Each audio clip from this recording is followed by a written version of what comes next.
Hello, Dr. Angelica. Hello, Dr. How are Pam. you? I'm good, thank you Good very to much. see you one more time. Okay, hello everyone. Is Dr. Zarin from Toronto, Canada. Warmest greeting to all of you all over the world. Today is Saturday, October the 3rd, 2020. As most of you know about our new program from Integrative Medicine and Bioquantum Academy in Canada, we are offering a program called Longevity in Motion.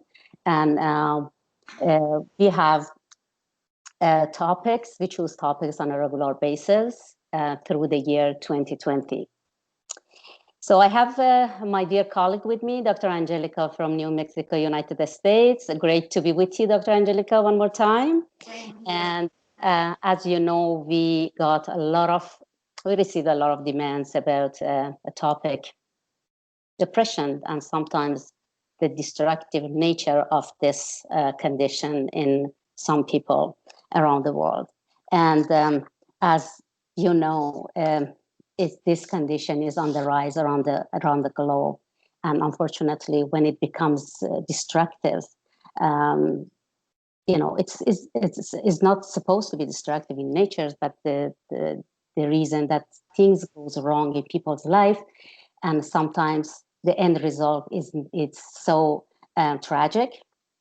And the latest number that I could find is like 800,000 people around the world commit suicide, unfortunately, because of this disabling condition. And in just the United States, as I found, the number is 121 on a daily basis.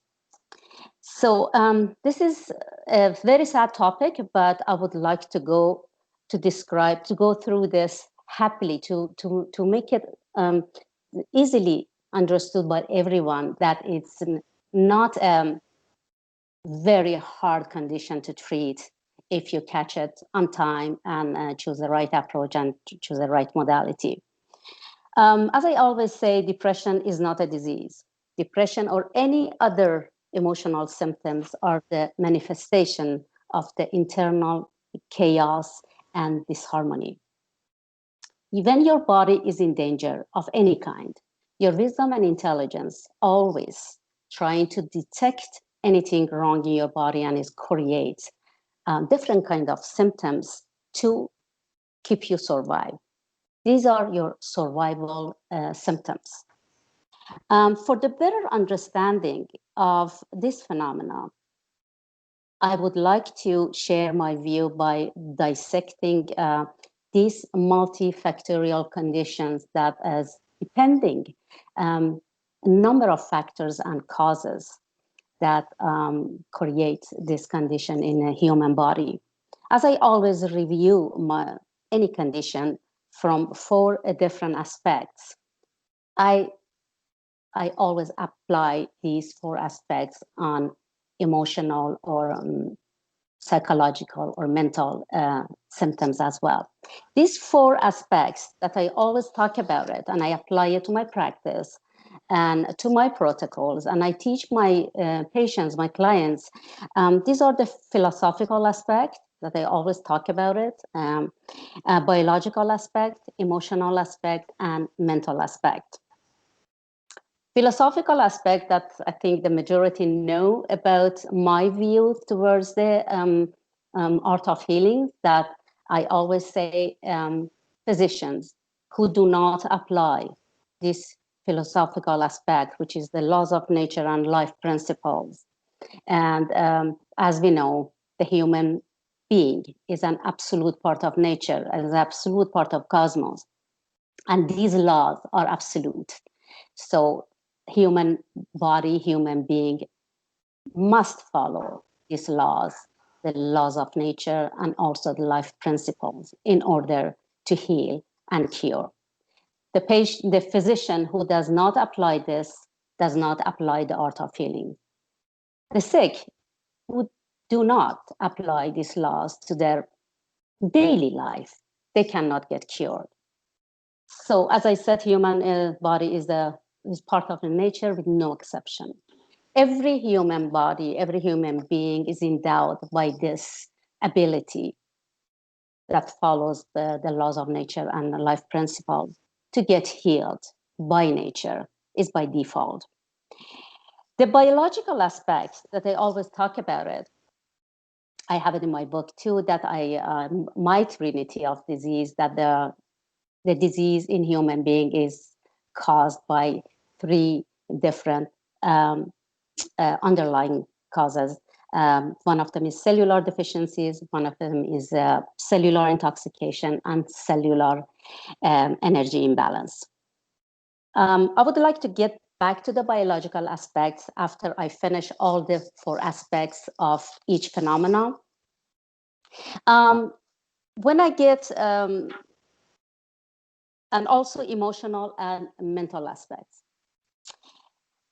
Disease, as I mentioned earlier, disease is created by these three underlying causes: cellular deficiencies, cellular intoxication, and cellular energy imbalance. By the way, this is my insight, this is my view. I'm not trying to challenge any other modalities. This is something that through my practice, through my research, studying and everything, I came up to these conclusions that these three underlying causes are the main causes of a human disease, because we know that human body has only one disease with thousands of manifestation of disease. So the human body has two major dimensions. One of them is physical dimension.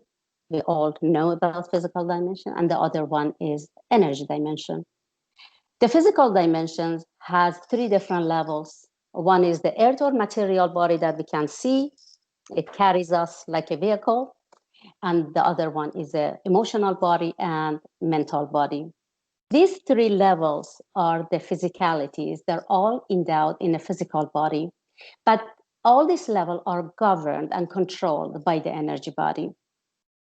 So that's why body, mind, emotions are all endowed in the physical body. And their function also, it depends on how your physical body is well nourished, how your physical body is well, detoxified, how your physical body is properly energy balanced on a daily basis. When we come to depression, in a physical body, the earth body, emotion body, and mental body, sorry, they're always communicating together, always. This communication has to be harmonious in order that physical body can function harmoniously. If there is any miscommunication between these three bodies, then definitely disharmony and chaos can take place in the body. And energy body always trying to manage this and govern these three bodies. I have, I have it in details in my book, but I have to be very brief on this. But if it comes into depression, as I mentioned, depression is not a disease. Depression is an emotional kind of symptoms that or manifestation of internal disharmony. So when depression, by definition, it's so simple. If we Google the definition of depression, would tell us depression means is a severe recession. It means everything gets short, or the shortage of any sort of raw materials.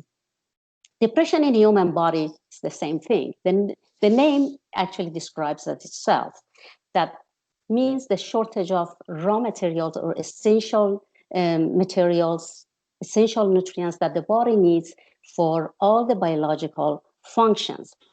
So at this time, at this point, when there is a shortage of all these materials, and is always when there is the nutrients or the essential nutrients gets low in the body, it means that toxication is high.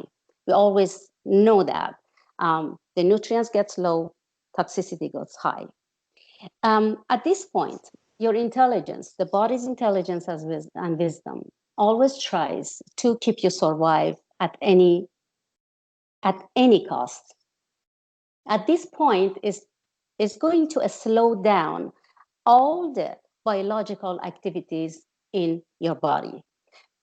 You can name it, and making new cells, new neurotransmitters, new repairing tissues, new bone cells, and new skin cells, anything, new enzymes, even antibodies, everything that the body needs for function is going to get low and less. When this happens, definitely the manifestation of this shortage of major and essential materials, and also the work of your intelligence by making everything low functioning, the manifestation is like an emotional symptoms such as depression. Depression means there's a low activity in your system, from physical body, mental body, and emotional body. So at this point, when you cut this problem at the early phase, earliest stage, it's very simple to get rid of it at the early phase or earliest stage. To my knowledge and to my understanding through my practice, I realized there's just 6 weeks or 3 months you can completely, overcome this problem. But when it gets to the severe case or severe phase, the shortage is much less. Everything got much less, and also toxicity got much higher. At this time, the chaos going to start. As we know, the human body, always has a reservoir of nutrients somewhere. Kidney has its own, liver has its own, heart has its own, lung has its own. And when this happened, I call it an emergency state. When the body gets into an emergency state, it's a time that the organs trying to kind of borrow or steal nutrients from each other in order to survive. This is something that the body does. And for the body's survival, this is something, the messages from the intelligence sent to all the organs, that whoever has more gives to whoever doesn't have enough. And but the problem is when it gets to the more advanced phase, and practically the body is running out of most of the materials, and there is no exchange of materials or borrowing or even stealing, that's a time that chaos and the ultimate disharmony happens into the body. So at this point, practically everything is going to shut down. Neurotransmitters that we need them, we need them on a daily basis to function, in order to feel motivated, to feel good about life, feel good about ourselves. It sometimes is going to shut down. This is very dangerous situation, and but the body has no choice to bring you much more in slow functioning. So when it comes to a slow functioning, then this is not pleasant whatsoever. You don't feel good about yourself, because the body has to go with the normal speed of productions, normal speed of biological functions. But if you're getting low and low and low, so the blue happens. So depression, depressive mood, and low functioning emotionally and mentally happens, which is not pleasant whatsoever. That's why you feel that you're going through very severe suffering. This is, as I said, depression is the manifestation of internal chaos and internal disharmony. And unfortunately, when the body gets in an advanced stage of this condition, this phenomena, and it has to seriously looking for the right approach and right modality. Otherwise, it's going to go to the destructive phase, and that we're going to talk about it, such as suicide. Dr. Angelica, I'm going to pass it to you. I would love to hear your insight and view on this topic. And then I'm going to go to my second segment, which I want to dissect the mind this time and tell everyone what the mind does when depression becomes destructive. Sure. Well, thank you very much for inviting me again, Dr. Tsar. It's Thank you. always a pleasure to be here with you. And yes, when you asked me to, take some notes or explore the topic of suicide and depression, we all take a deep breath.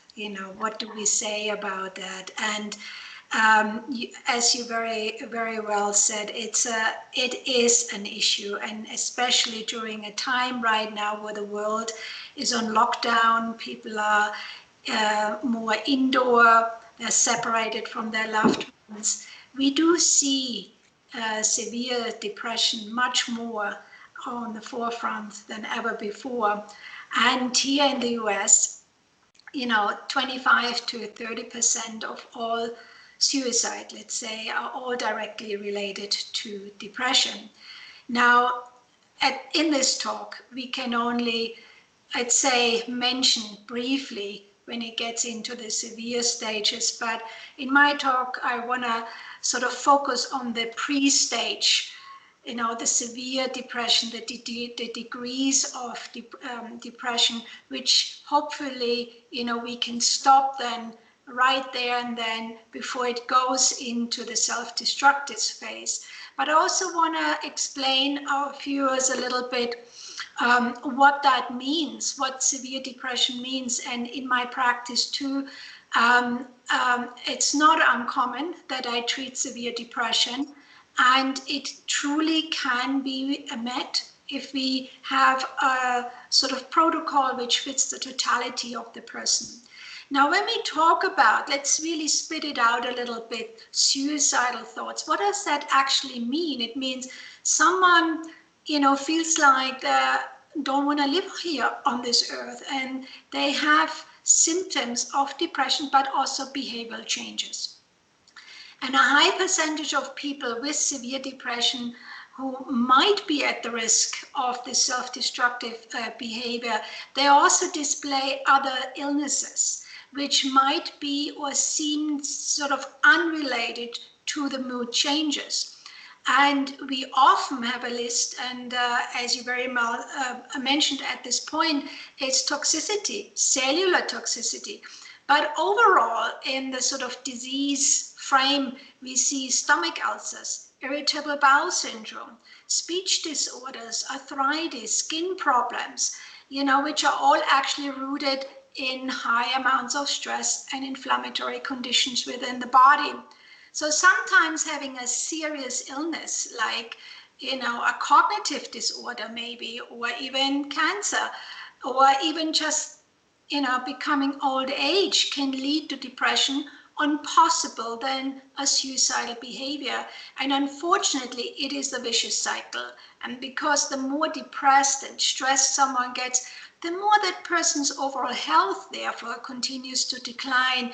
And many patients with major depression have also the perception that they are totally alone, right? That there's no one there to listen to them, or no one understands their problem, and it's impossible to find their way back to a more, happier and hopeful place. So this idea that feeling depressed or extremely hopeless and sad is in the forefront. This usually stems from this feeling like there's no purpose in living, no connection to others that's meaningful, or no one who should care if they took their own lives. So there's this really self-destructive behavior coming up, but not having any hope that things will get better in the future is now a new symptom which is coming up during our current health crisis, feeling trapped or having the impression that the treatment will never work, right? All these are sure behavioral ideas related to suicidal thought, but this is also the state of our world right now, feeling very isolated and alone. Even depressed patients who have very supportive and concerned family or friends can even feel this way, right? Withdrawing from family, friends, community, co-workers, or a society in general. There can be even anxiety, feeling very anxious, neurotic, agitated, and uneasy. And this can cause an increase in anxiety symptoms like even rapid heartbeats, sweating, twitching, or needless to say, reduced appetite, and of course, trouble sleeping. And then we have the mood swings, the dramatic change in the demeanor. There can be maybe bipolar disorders, manic depression, and the patient fluctuate from low moods to feeling very energetic and even happy. And then with that comes the fatigue. And that's really the main sort of item on this top of the list here, where people get depressed because they're fatigued. They're uninterested in things that normally are enjoyable and feel unmotivated. And some depressed patients also feel like they have muscle aches, weakness, and pains throughout. And then it leads into maybe increased alcohol use, drugs, prescription pills, sometimes to the point of displaying signs of addiction or withdrawal. So what are the causes? You can see already it's a wide kaleidoscope. We can't just, depression is sort of an umbrella word, but really it covers a varied picture here where we really need to go into the individual cause of the patient. So it could be stress, it could be unresolved emotional problems. You already very well mentioned neurotransmitter imbalance, hormonal imbalances, needless to say, I said alcoholism, food allergies, nutritional deficiencies, and lack of sunlight even, vitamin D deficiencies, toxicity from metals, and we also want to bring in here mold toxicity. I've seen that a lot. People who suffer from mold toxicity are really depressed. Then depression can manifest with a variety of different symptoms. As I said, fatigue is the main one, persistent sadness, low mood. There can be also irritability. And when it gets into the really dark holes of depression, often I see the feelings of worthlessness, hopelessness. And that's where it becomes difficult, and it becomes dangerous here. Difficulty concentrating, sleeping problems, changes in appetite, weight changes. There's this disinterest in hobbies or activities. As I said, there can be aches and pains, just basic headaches on a regular basis, digestive issues. And then what is the point to live? You know, what is there for me? And then the attempts to suicide. So all of the antidepressant medication currently on the market are designed to artificially alter the neurotransmitter activity in the brain.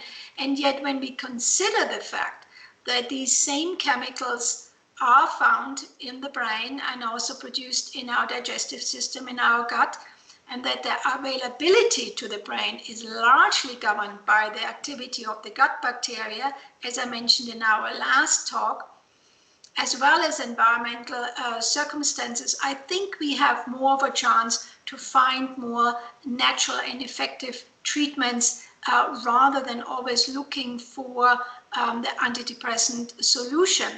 So even though depression is classified as a mood disorder, traceable to the brain's inability to react properly, you know, to the inner or outer stress, it affects our whole body. And also it is caused by a variety of symptoms. So it throws off the entire bodily rhythm, and therefore not just our moods. Now, interesting enough, the brain scans of depressed people show a unique pattern in which some areas of the brain are overactive and others are underactive. For example, depression typically affects we call it the anterior cingulate cortex, which holds all the negative emotions, but also empathy. right? That means we have the power to switch things. The amygdala, which is responsible for emotion and for responding to our novel situations. Because people, depressed people don't necessarily respond very well to new things, right? They're not excited about new challenges. And the hypothalamus, which is involved with our sexual drive and appetite. So there is this interconnection, the link between this, we call it depression circuit.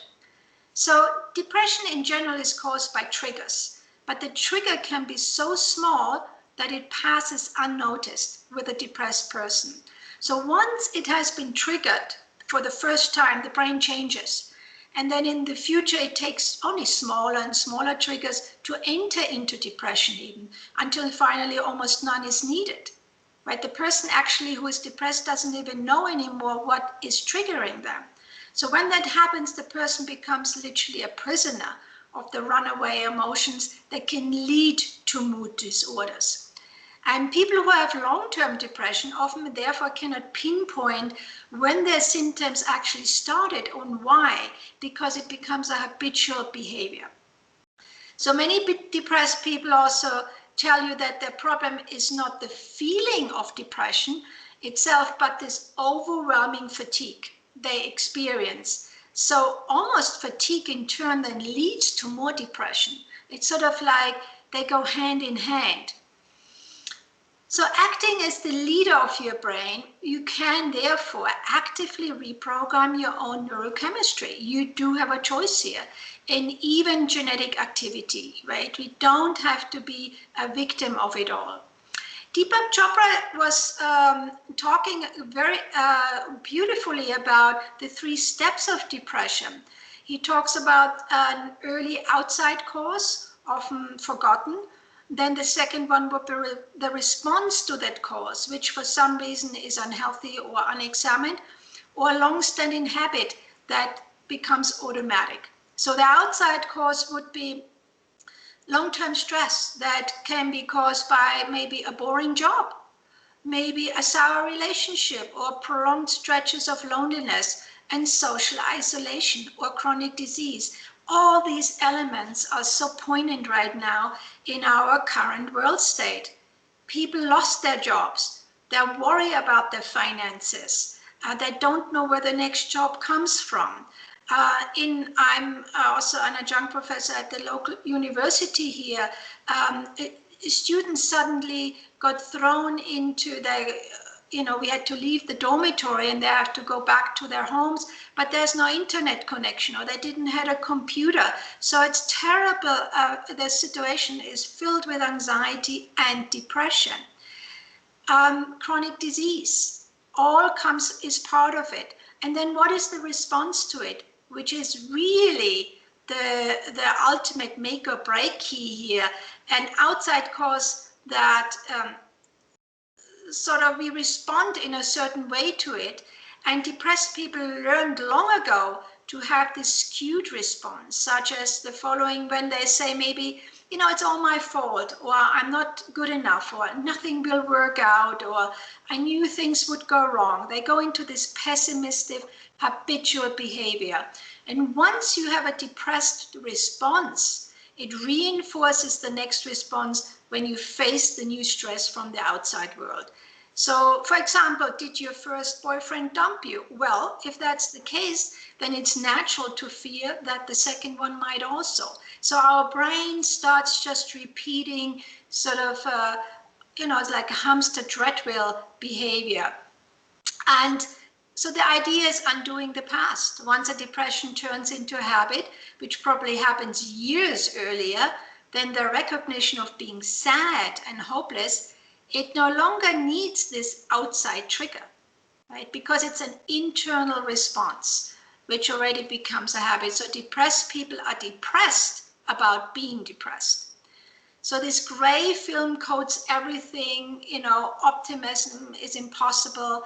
And this defeated state then tells us that the brain has formed fixed pathways, and that perhaps or probably genetic output and neurotransmitter at this point are involved. So the person's whole support system for creating his or her personal reality comes therefore into play. So when the depressed response is internalized, it is like smoldering hot coals that will flame up with only a small stir. It doesn't take much anymore. And a minor incident like a flat tire maybe, in a car, or a bounced check, leaves the person no room for deciding, well, this is going to bother me or not. It's like the depressed response is always wired in. It's like anything can make them depressed. So depressed people can even feel sad about good news, right? They're always waiting for the other shoe to drop because they're trapped in the habit of depression. And the brain's imbalance, it becomes a chemical issue here as well, can be traced to mental activity too. So even, God, I hear it so often, talk about outside events. The main sentence in my practice is, did you see the evening news? I'm so depressed about the state of the world. I mean, that's sort of like, the MO right now. So outside events can make us depressed, but in fact, they are the least powerful ingredient in causing depression. It's losing your job can be depressing if you're prone to the depressed response. But if you're not, it can spur you to rise even to higher heights, right? It can motivate you to get out of a boring job and start a new one. So as part of feeling helpless and hopeless, depressed people tend to be passive in stressful situations and unable to see a fruitful way to fix such a situation. They deny themselves key decisions that might work. Instead, they lean toward making no decision, right? Which really works, of course. So the subtler causes of depression are more difficult to undo than the outside stresses. It is much easier to learn the right response to stress than to unravel the wrong one here. And the right response involves, therefore, emotional resilience. And that's where we need counseling. That's where we need professional help, which allows you to let go of the stress rather than to take it in. And undoing this wrong response requires retraining your brain. And there you need professional help, of course. Now, depression, I think, creates this illusion that all your power has been stripped away. And in truth, once you find an opening, you can actually reclaim the real you step by step. Coming back to our physical aspect,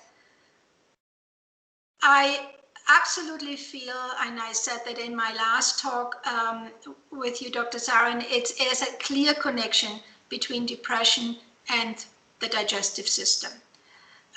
In fact, today, much of the focus is on the studies that show a link between the gut dysfunction and the brain, and more specifically, the link between the presence of inflammatory markers in the blood. And therefore, it affects our immune system. So higher levels of inflammation within the body dramatically increase the risk for developing depression. And the higher the levels of inflammatory markers, the worse the depression. So depression can no longer be viewed as a disorder rooted solely in the brain. So if we take a closer look at our diet and foods, the one which really is, I would say, a good trigger would be sugar. Anything high in sugar. High blood sugar, in fact, is one of the biggest risk factors for depression. And just as it is for Alzheimer's, for example, although we used to think that diabetes and depression were two distinct disorders, thinking on this is now absolutely changing. It should come to us as no surprise that obesity is also associated with increased inflammatory markers, and obesity is correlated with 55% increased risk of depression, while depression is associated with 58% increased risk of developing obesity, right? So they go hand in hand. It's like obesity feeds the depression, and depression feeds the obesity. Researchers also found around the world that we call them LPS, lipopolysaccharides, again, certain sugars, and it has a direct link in the role of depression. Again, inflammatory markers correlate with depression, and these lipopolysaccharides within our body increases the production of these inflammatory chemicals.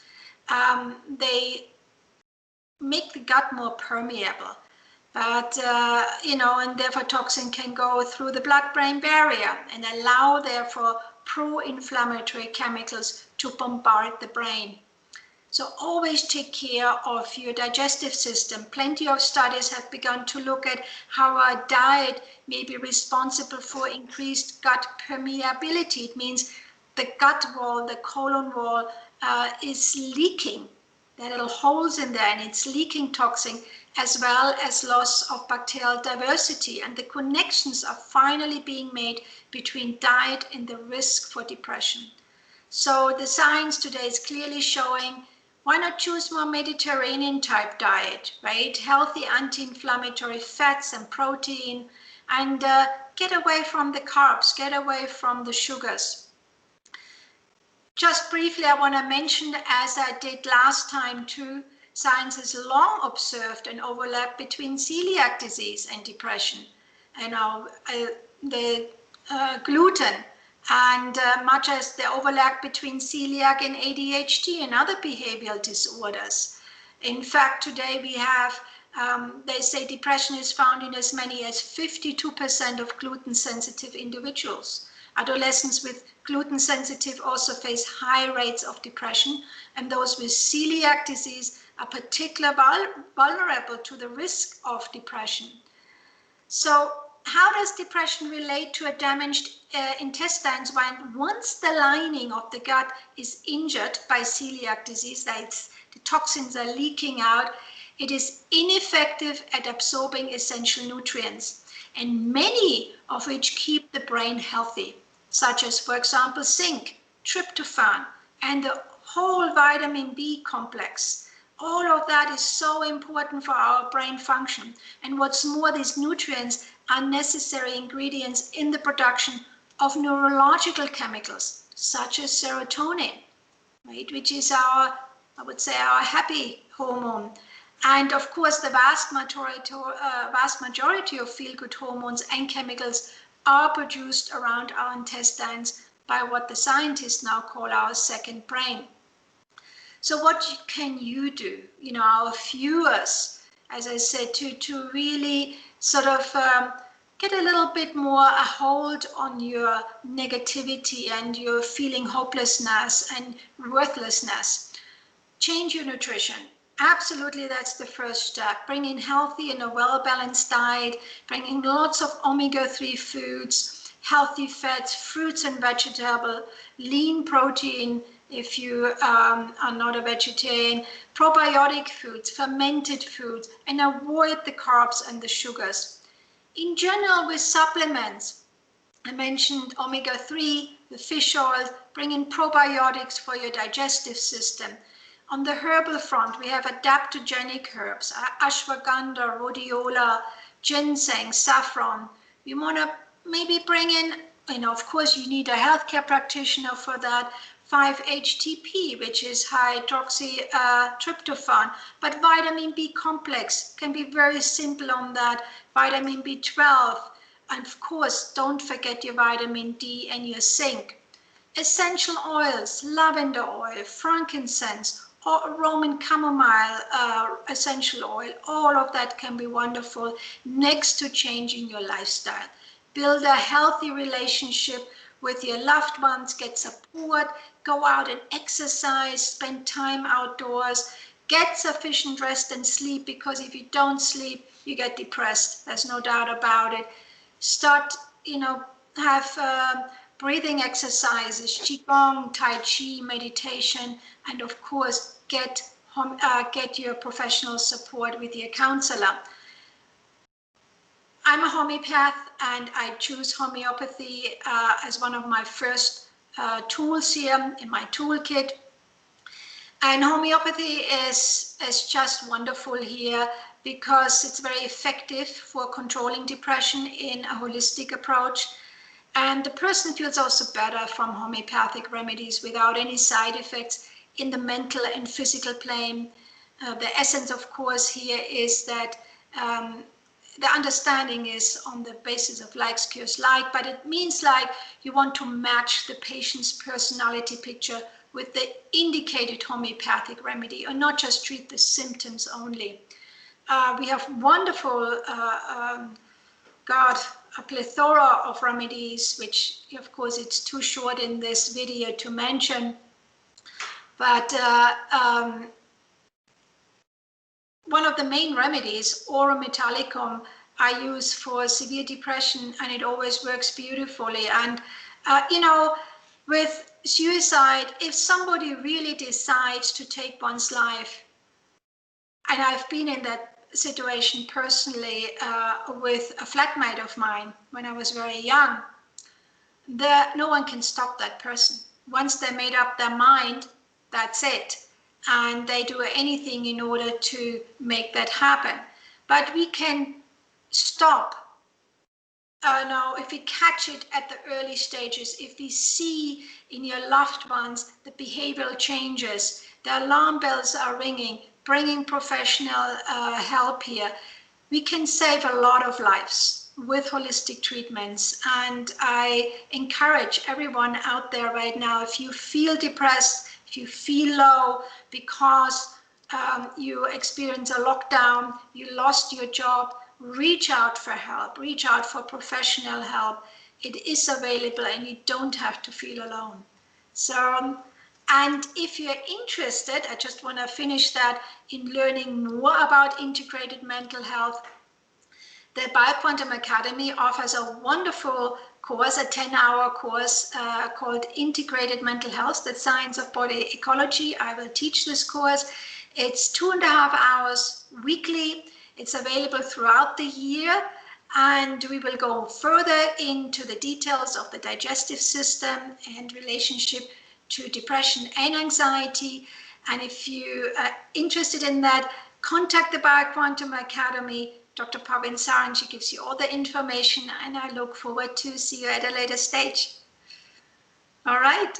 Well, thank you so much, Dr. Angelica. Excellent information. And I'm sure that our viewers using your information to their health and betterness. And yes, I think your view also is confirmatory to my view. It's kind of confirming, and definitely digestion is one of the main issues going on in depressive people. And so when my second segment, I have to make it short. I want to dissect the mind at this time. So from the other level of physicalities, which is mind and mental or thought process. So as we know, human being has a level of awareness. So mind has 16 levels. I cannot go to the 16 levels. I can just talk about up to the 9th level. When we want to dissect the mind, first of all, every single cell in the human body has a mind. Liver cell has a mind. Kidney cell has a mind. Lung cell has a mind. So is brain cell. But when it comes to the topic depression, we have to dissect the brain cell mind. And that's why a healthy brain, efficiently nourished brain, deeply detoxified brain by the proper drainage on a regular basis is very crucial in a healthy mind and the human being's thought process. To understand this better, we really need to explore the way that our mind is functioning. We have to explore, we have to dissect the mind to understand the level of mind, what the mind is doing here and inside the human body. So as I mentioned, human body has 9 different levels of awareness. I think everybody knows the first 8 levels, the first 5 senses. We receive all our information and experiences from outside world into our inside world through our 5 senses. That's our perception. We perceive them from our sight, from our hearing, smell, taste, and touch. These 5 senses are in charge of giving us life experiences. But we have a processor as well, which is our 6th level of awareness. Sometimes they call it sixth sense, or I call it 6th level of awareness. So through our 5 senses, when we see this color, we see this color is red. We cannot say this color is blue. That the mind, from the sight, the 5 senses, we get this color, and it's going to be processed by our 6th level of awareness that this color is red. This is not blue. For example, from the touch, we see that when we touch this surface, we feel that the surface is soft. Immediately, we perceive it as a soft by processing it through our 6th level of awareness. The same thing with the smell. If there is a nice flower smell, we don't perceive it rotten. We perceive it as a nice smell. The same thing with a beautiful piece of music or symphony. We hear it as a nice music that is very soothing. We don't interpret it as a sound of explosion. Or, for example, when we eat a sweet apple, our taste is sending this message to our processor that is a sweet taste. We don't interpret it bitter or sour. So this is something that it's very simple, and we should understand how mind is doing it. So we perceive everything, all the information on our experiences through our 5 senses, and we're going to process it through our 6th level of awareness. Then we send it to our faculty, this 7th level of awareness. The 7th level of awareness, we call it our judgment, our realizations, our faculty. So that's how we perceive the world outside of us. And that's how we react or take actions upon whatever we're receiving. So then after the level of 7th level of awareness is going to be memorized in our 8th level of awareness for life. We document it and we save it for life. And anytime we get in contact with the same experience, all of a sudden the memory comes out and we understand that we understand what it is.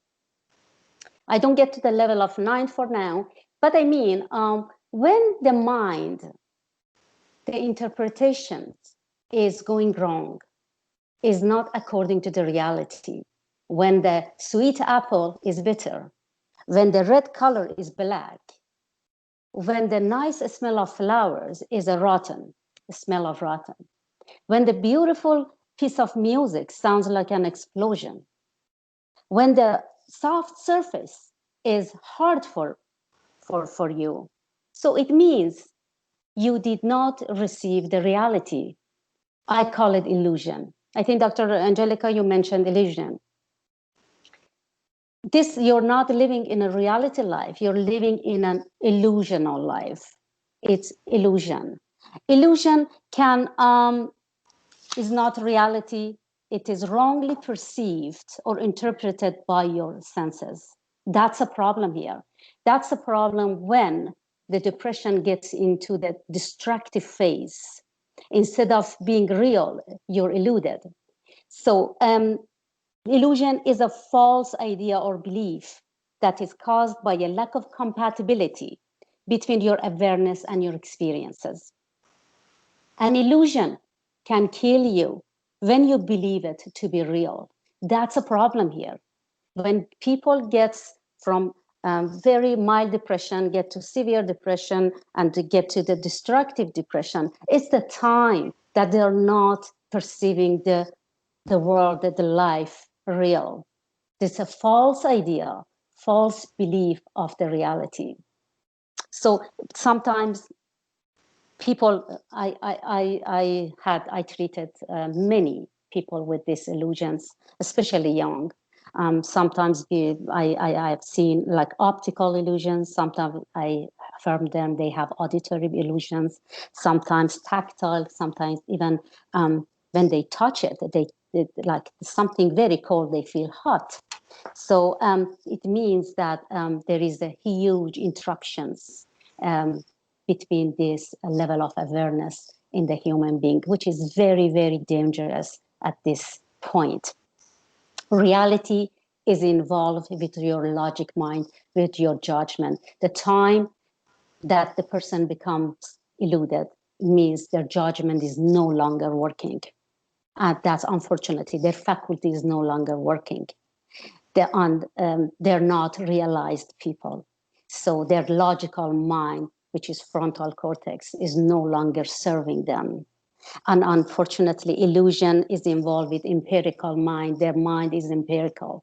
It's a time that the ninth level of consciousness or the ninth level of awareness, that we call it higher self, we call it intelligence, we call it wisdom, that is always governing the other level of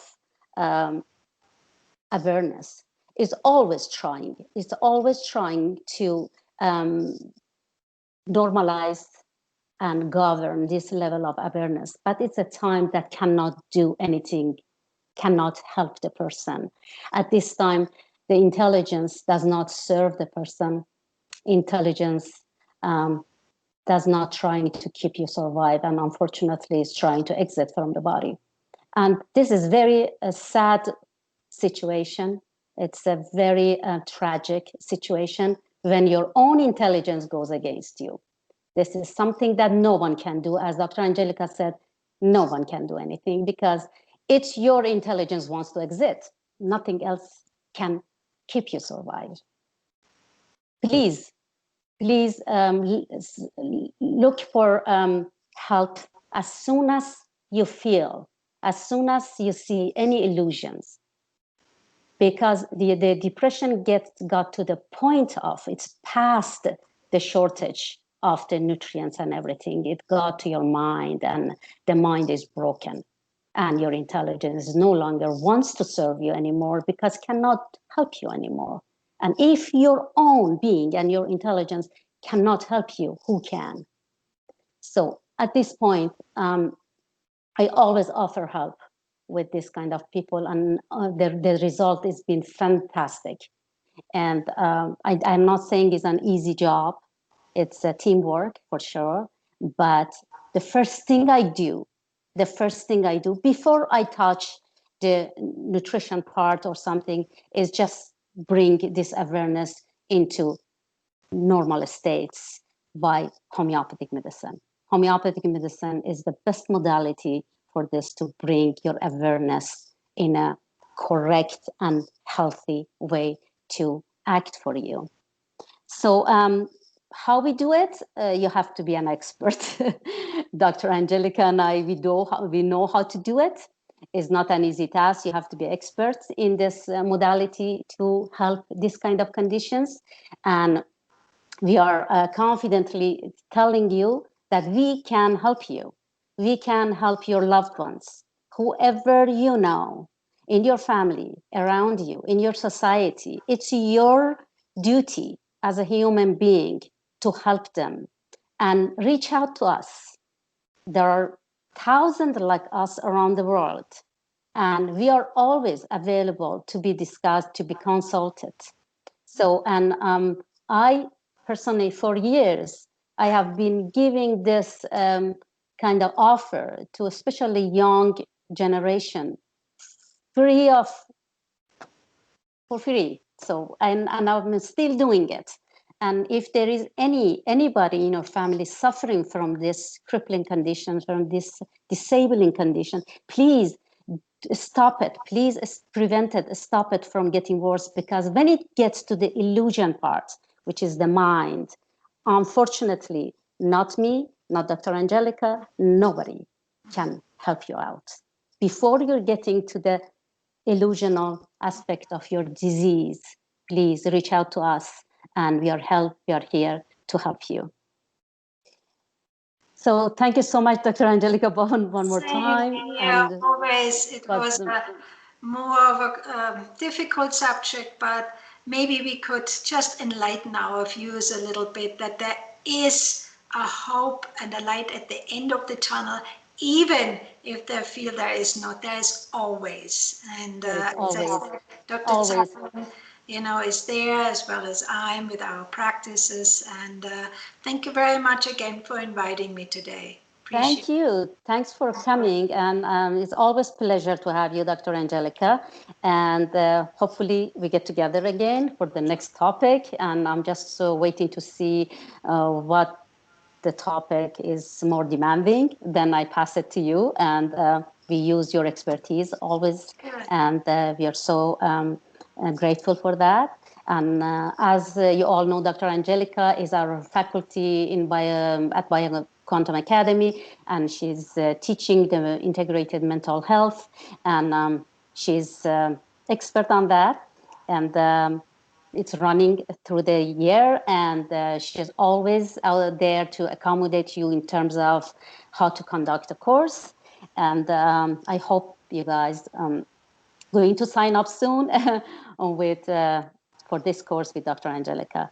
I hope this today's topic and today's kind of session would be helpful to all of you.